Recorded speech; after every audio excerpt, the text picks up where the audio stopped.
memeh langit diciptakeun ku Gusti, bumi diciptakeun ku Gusti acan. Encan ayana naon cek Gusti Allah kuntu kanzan lam kuring teh simpenan anu henteu kanyahoan ku sasaha rek anu nyaho aja can naon kakarak Gusti Allah hiji. Fa ahbabtu an uroba kaulah mika hayang mika resep hayang dikanyahokeun bahwa kula teh pangeran nu mantak. Fa khalaqtul khalqa kuring ngadamel makhluk cek Gusti.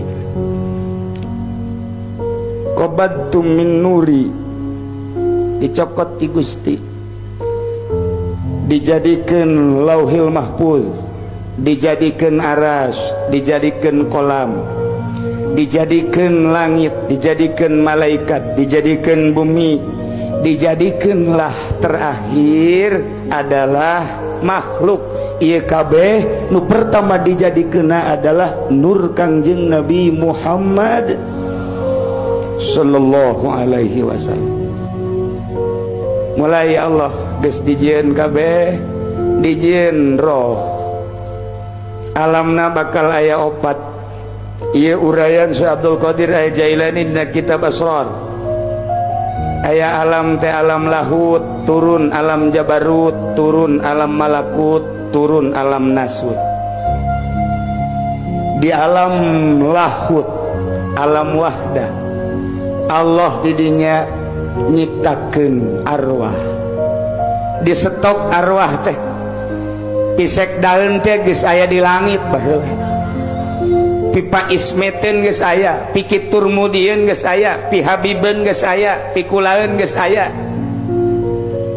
geus aya kabeh ge, pi banseren geus aya, pi SBA geus aya, geus aya kabeh di luhur. Roh teh moal kurang moal leuwih. Turun ke alam jabarut, cak Allah di alam jabarut, hai arwah alastu birabbikum, lain teh aing pangeran sia. Cak arwah urang baheula, qalu bala sumuhun ya Rabb, abdi teh ciptaan Gusti, Gusti teh pangeran.